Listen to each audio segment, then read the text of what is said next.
요게 지금 오늘날 이제 툭툭 던져지는 그 화두들을 제가 그냥 한번 키워드별로 놔봤어요. 제일 위에 보시면 대한민국 요소에 정말 최근까지 심각하게 갑자기 드러나진 요소수 대란부터 시작해서 여러 가지 이야기들이 있는데, 이런 모든 것들이 사실 우리들이 지나가는 우리 사회에 뭐라 그러죠? 계속 뭔가를 던져줘요. 자극제가 되는 거죠. 그리고 이게 재작년까지만 해도 상상도 못했던 일들이 지금 우리 앞에 현실로 지금 펼쳐지고 있고, 이것도 뭐 올 겨울에는 뭐 마스크 이제 다 썼으니까 이제 예방주사 다 맞으면 위드 코로나 되겠지 그랬는데, 갑자기 뭐 오미가 어떻고 막 크론이 어떻고 이런 상황이 이제 생긴 거죠. 사실은 이게 6월 30일 날 캐나다에 있는 제가 아주 친한 사람이 저한테 사진으로 보내온 건데, 자동차를 타고 가다가 아침에 출근 시간인데 캐나다 북부이거든요. 엘버타라고. 근데 온도가 44도 찍었어요. 올 여름인데.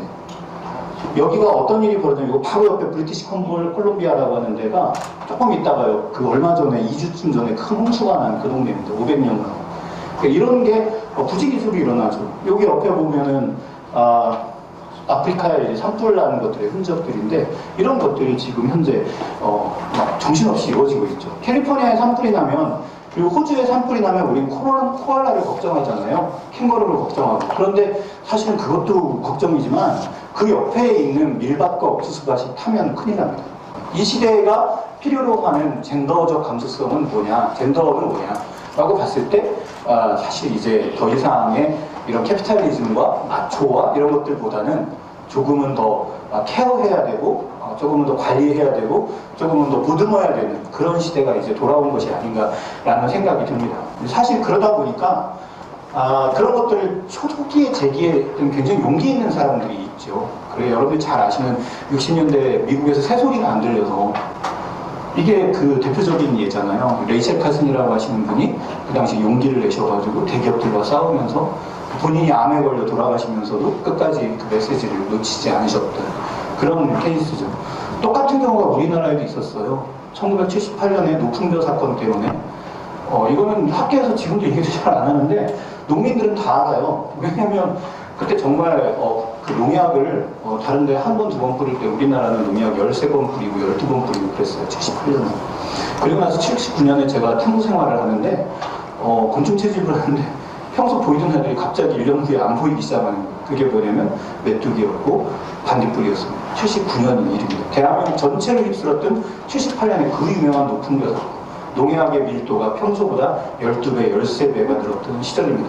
아까 얘기했던 그 어미와 새끼들, 그 농약 먹은 벌레를 먹었던 새끼들이 더 이상 아이를 낳을 수 없게 되면서 본체가 사라진 거죠. 모성이 사라지기 시작하면서 결국은 이들이 사라지게 되죠. 그러니까 우리도 이 침묵에 보면 나왔던 그 아름다운 새소리들,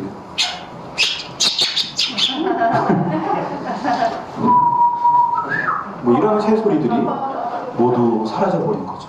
우리에게 새로운 메시지를 또 전달하신 분이 있는데, 저 할머님 보이시죠? 저분이 이제 노벨 경제학상을 받은 유일한 정치학자. 받고 나서 2년 후에 또 돌아가셔요. 나이가 많이 드셔가지고. 어느 시골에 그냥 조그마한 주립대학교의 교수님이었는데, 저분이 내세운 논리, 바로 공동체라고 하는 것을 이야기로 해서 상호작용을 통해서 지속 가능할 수 있다. 지구가 지금 이 초지인데, 대지의 여신인 초지가 더 이상 아이를 생산하지 못한다. 왜? 소들을 우리가 자꾸 늘려서, 공장을 늘려서 소가 10마리 있던 유럽, 소가 3마리 있던 한국, 소가 1마리 있던 아프리카, 모두가 10마리로 늘리려고 서로 이 초지를 뜯어먹다 보니까 이 초지라고 하는 대지의 여신 아래에 있던 씨앗들이 다 사라져버리고 지구가 황무지로 변한다. 이거 어떻게 할래요? 가능성이 있다 라고 저분이 이야기하셨고, 그 바톤을 이어받아서 오늘날 마이클 샌달이라든가 알렉스 데 맥켄타이어 같은 사람들이 이것들을 어떻게 합니까? 공동체주의라는 걸 통해서 또 풀어가고 있죠. 사실 그거의 근간은 일부는 에코페미니스트들이 했던 역할이나 이것도 굉장히 큽니다. 그래서 오늘 가장 중요한 화두를 던지고 있는 이 3명의 메시지가 모두 여성들이 만들어내고, 이 세상의 중요한 미래적 전환점의 메시지들을 전달하고 있는 오피니언 리더가 여성들이 되어가고 있다는 거죠. 그러니까 이것이 참 격세지감을 느낄 수 있는 건데, 그런데 이제 그러면 과연 여성들의 역사 속에서 우리 여성들은 그런 역할을 해왔느냐라는 거죠. 뭐냐면 그 당시 19세기에 차이콥스키가 살았던 시대에 이런 그 원시 시대에 대한 이 상상은 사실 그런 거였어요. 남성들이 봄철에 여성들이 마음에 드는 여성이 있으면은 약탈을 하는 거죠, 여성은. 그리고 머리 끄대기를 잡고 동굴로 끌고 들어가고 그런 방식의 굉장히 이제 폭력적인 방식을 그 당시에 남성들이 그리고 있었어요. 사실 이런 그림이요 그리스 시대까지 그대로 이어지는데 이게 최근 2018년에 굉장히 중요한 유적이 발견이 되기 시작합니다. 페루 쪽에서 나온 유물들이 발견이 되기 시작하는데 이때 나온 유적들을 보면서 재밌는 일들이 생기는 거죠. 17, 18세 정도 된 여성인데 우리가 알고 있던 원시시대 여성들은 무조건 다 뭐냐면 남성들이 잡혀가는 거, 남성들의 부속, 혹은 남자들이 사냥해오면 그것들을 분배하고 가죽을 벗겨서 애들을 먹이고 이런 정도의 역할 이렇게만 계속 지속적으로 이 고고학계가 얘기했는데 사실 2018년에 이제 페루에서 우리가 일라트라 파티샤라고 하는 곳에서 그 무덤을 이제 발견하게 되는데 거기 있는 여성이 17, 18세 된 소녀인데 이걸 이제 분석을 해봤죠. 예, 그랬더니 이제 재밌는 사실들이 나타나죠. 그게 바로 사냥. 예, 이 사람은 그냥 소녀가 아니라 강력한 여전사였던 거죠. 그런데 역사 시대가 되면서 이런 모습들이 자꾸 이제 줄어들기 시작하죠. 여러분들 잘 아시는 교회라고 하는 말의 시작점을 우리는 에클레시아라고 하죠. 에클레시아는 교회라는 말이라고도 하지만 실제로는 민회라는 표현으로 더 많이 쓰여야 됩니다. 예, 교회도 민회고요. 그래서 사실 여러분들 알고 있는 대부분의 회의법이 교회에서 나오기도 합니다. 이 당시 교회나 이런 것들이 이전에 있었던 바로 민주주의의 근간이 그리스에서부터 시작이 되기 때문이죠. 이 당시에 굉장히 폭력적이고 군대 문화가 지배할 때였습니다. 그러니까 쉽게 말하면 밖에 나가서 창을 들고 싸우는 사람이 권리를 갖고 있는 시대죠. 그러니까 우리가 알고 있는 민주주의라고 하면은 모두가 뭐 1인 1표고 소수를 좀 존중하고 뭐 이렇게 해야 된다라고 하는데 서양식 민주주의의 근간은 사실은 이제 전쟁에서 뭔가 역할을 한 공문을 할 수 있는 사람들 이런 사람들을 우리가 시민이라고 일컫고 그런 사람들에게만 투표권을 부여했죠. 잠깐 보겠습니다. 여기 그리스의 이제 구조인데요. 보셔서 아시겠지만 정치를 참여할 수 있는 20세 이상의 남자들이 4만 명이고요. 그리고 여성과 아이들이 13만 명. 그리고 외국인은 세금은 내지만 투표권이 없어요. 3만 명. 그 다음에 여기 그리스가 또 부리고 있던 노예가 10만 명. 이쯤 되면 이게 대의원이지. 그쵸? 예, 이거를 민주주의라고 얘기하기는 어렵죠. 근데 우리나라도 사실 이것과 흡사한 구조가 1800년대 후반까지 굉장히 지금도 있습니다. 우리가 대한민국에서 자랑하고 있는 우리 오늘날 뭐 주민자치 무슨 뭐 이런 것들 얘기하는 민회 이런 것들 이야기하는 것들이 전부 다 이 마을에 있었던 촌계라든가 이런 데서부터 그 근원을 찾는데 사실 지금도 마을회 같은 데 가시면 마을 사람들이 모두 모여서 1인 1표를 행사하는 것처럼 보여요. 하지만 거기 모여있는 사람들은 누구냐면 모두가 각 집안의 대표 한 명이죠. 각 집안의 대표 한 명은 모두가 남자거나 여성 홀로 있거나 여성이 남성을 잃어버린 경우 케이스인데 이분들에게는 또 투표권이 제대로 주어지지 않습니다. 주어진다고 하더라도 못 가요. 왜? 모두가 남자들로만 구성되어 있는데 거기 혼자 자기 들어가는 게 쉽지도 않고 그러다 보니까 뒤에 있는 두녀회에서 이렇게 같이 어울려야 되는 그런 상황인 거죠. 똑같은 상황이 2000년 전에도 이렇게 있었는데 2500년 전에 이 상황이 오늘날까지 그대로 이제 변화되지 않고 있는 부분이 지금도 이제 현장에 있는 거죠. 좀 안타깝다라고 표현할 수 있습니다. 그러니까 슬픈지만 그 당시에 이제 남성들이 여성들과의 관계가 마치 이제 그런 관계, 오로지 잠자리나 이런 아이들 육아와 관련된 부분만 너희 것이야라고 하는 것들을 일정 부분 대변하는 하나의 구도적인 상징이 될 수도 있습니다. 그러니까 안타까운 사실인 거죠. 물론 저렇게까지 해서 했던 여성들의 용기는 대단하고 우리가 멋지다고 표현할 수 있지만 이제 그런 상황을 만들어버리는 이런 구조 자체가 슬픈 거죠.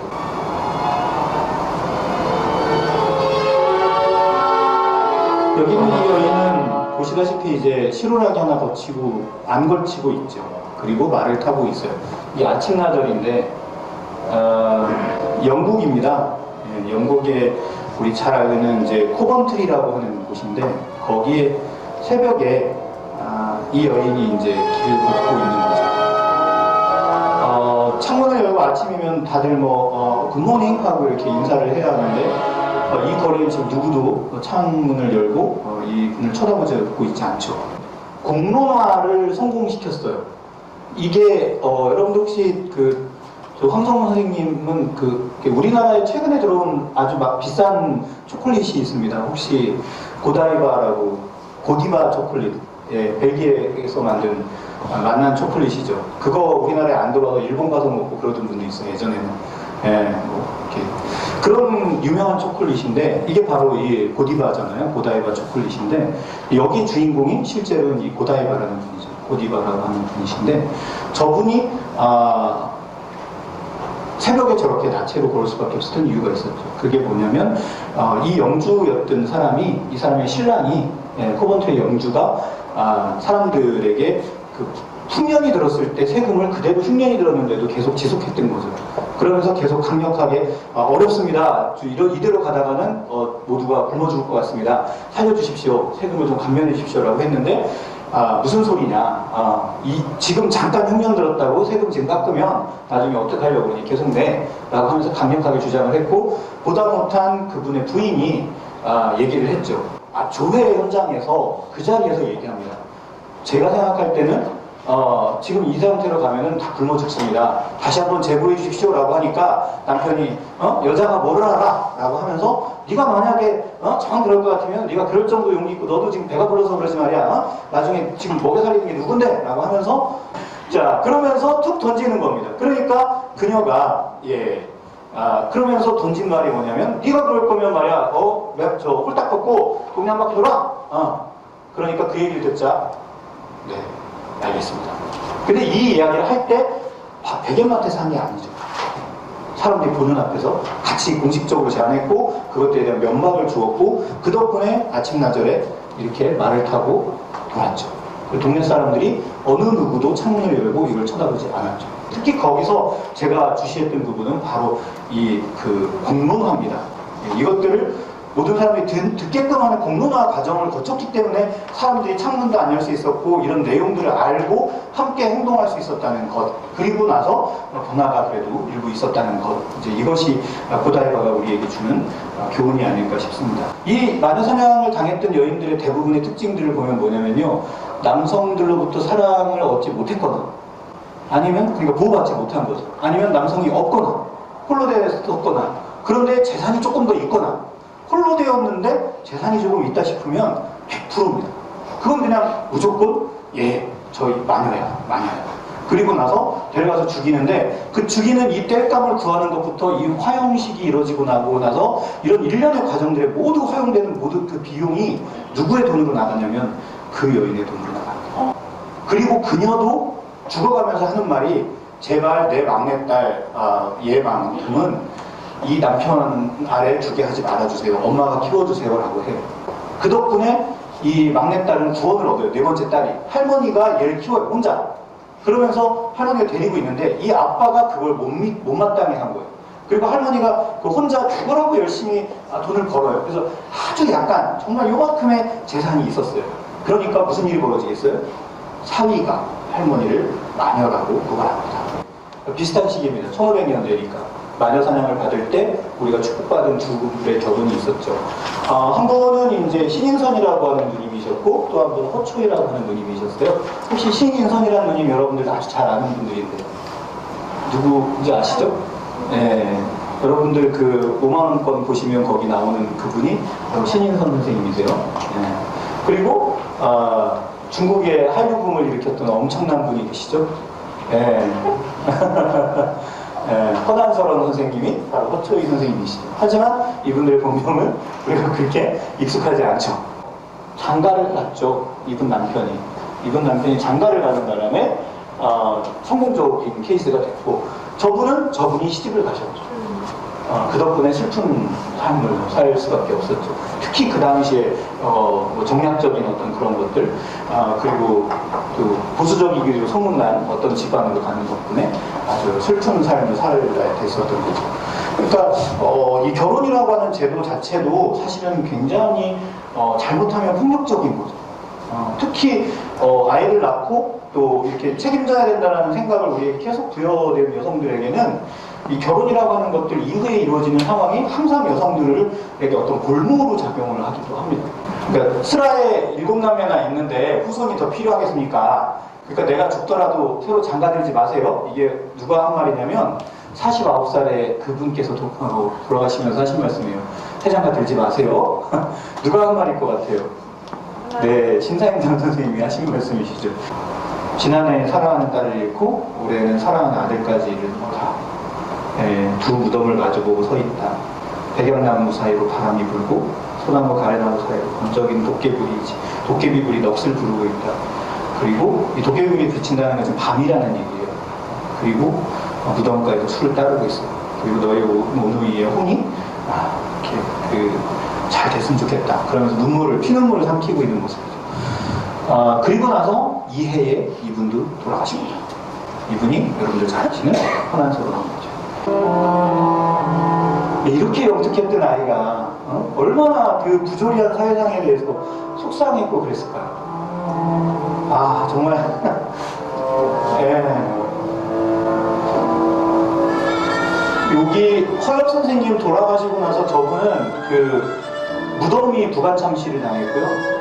왜냐면 허균이라고 하는 친구가 워낙 이 자유분방한 그런 걸 추구했고 홍길동전에 나오는 그런 세상을 꿈꿨기 때문에 조선시대 역사에 정말 조선이란 그 나라 전체가 이 사람을 너무너무 싫어했죠. 재판이고 뭐고 아무것도 없었고요.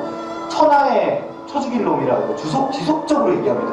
아마도 왕조실록이나 이런 데 전반적으로 다 봤을 때 이 사람만큼 욕 많이 먹은 사람이 없을 거예요. 고려시대에는 여기 이 아주 유명한 그 재판이 있어요. 이 손변이라고 하는 사람이 관찰사로 있던 지역의 이제 재판인데, 사또로 있을 때 재판인데, 남매가 이제 아빠가 딸내미한테 전 재산을 물려준 거예요. 그리고 아들한테는 문구리 몇 개밖에 안 준 거예요. 그러니까 아들내미가 이제 소송을 거는 거죠. 왜 나만 반반으로 주는 건데 원래? 네, 반반으로 주는 건데. 맞아요. 고려시대에는 남녀가 재산을 반반으로 나눴던 거죠. 그랬는데 이렇게 안 주니까 남자애가 속상해가지고 던진 겁니다. 근데 알고 봤더니 손변이라는 사람이 얘기를 하는데, 이제 판결이죠. 자식을 향한 부모 마음이 아들, 딸 할 것 없이 똑같다. 내가 보기에 너희 아버지는 동생이 의지할 곳이 누나밖에 없으니까 재산을 골고루 나눠져 버리면 누나가 동생을 안 돌볼 것 같다라고 걱정해서 이렇게 주은 것 같구나 라고 하면서 누나의 편을 들어줍니다. 그래서 그 후에 이제 누나가 그 대신에 챙겨라 라고 해서 동생을 계속 챙겨주고 이렇게 해서 하는 그런 이야기가 이제 고려시대에 이렇게 나옵니다. 이런 것들이 사실은 이제 그 여성들의 이제 그 속상했던 부분들을 커버하는 거죠. 우리 충남에서 여성 문학가들입니다. 이게 이제 여러분들 아주 유명한 분들이죠. 김호연재, 송송심 씨, 그 다음에 부용당, 그리고 임벽당, 이런 분들 딱 보시면, 이 임벽당 김 씨도 역시 한류 문화를 이끌었던, 중국에서 아주 이 베개에 이렇게 중국에 사신으로 간 사람이 베개의 식구가 이렇게, 베개가 동그라니까 뒤에 이렇게 새겨진 그 수가 있을 거 아니에요? 거기가 시가 새겨져 있는데 너무 좋더라는 거예요. 이게 무슨 시냐 그랬더니, 너 왜 이거 모르니? 이거 너네 동네 시야? 그래요?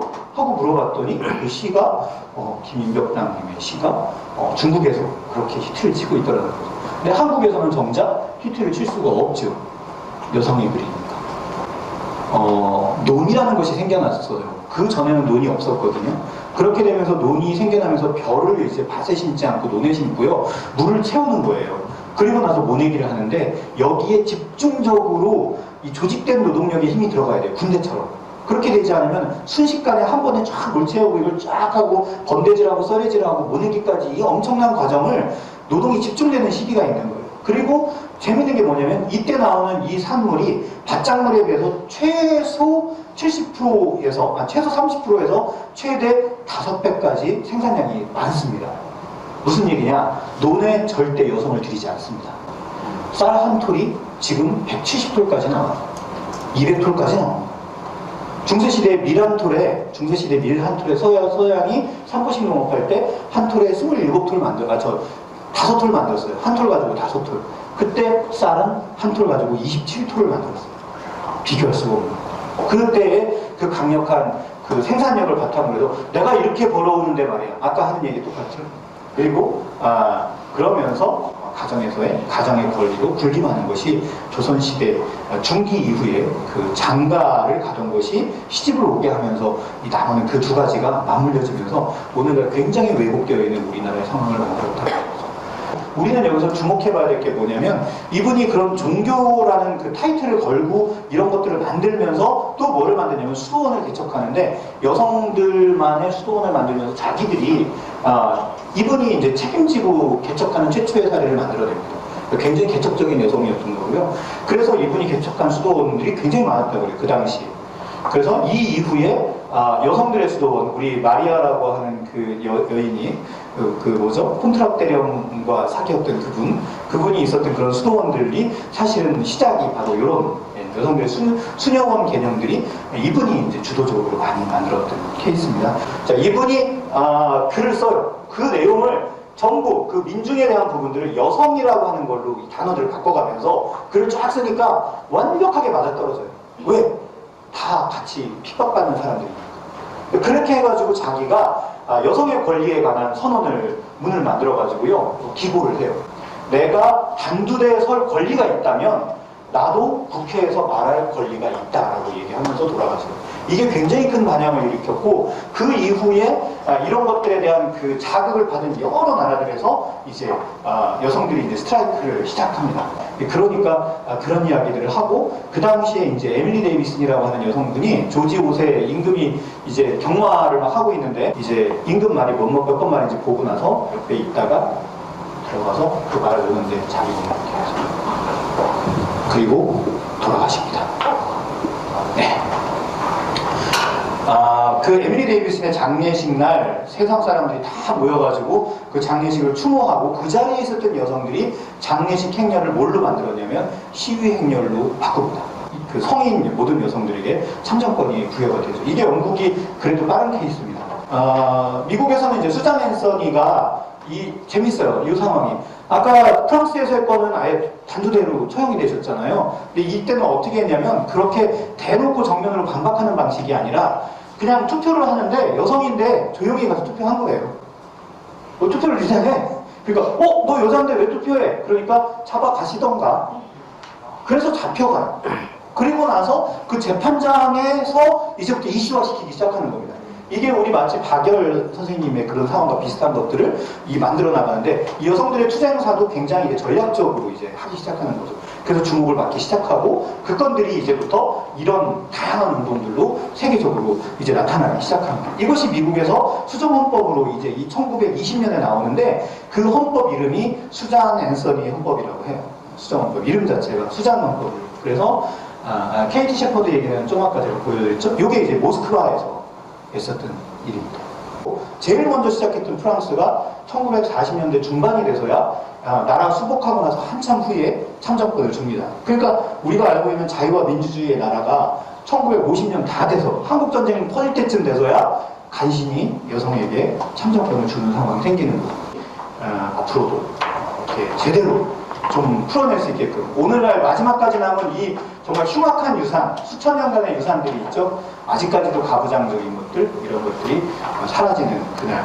문화에서도 주권을 찾아내요. 다음 시간에 나오는 주제가 바로 그 주제죠. 문화 주제를 위해서 함께 이야기를 풀어가시겠습니다. 제가 약속한 시간보다 5분을 더 쓴 것 같습니다. 감사합니다.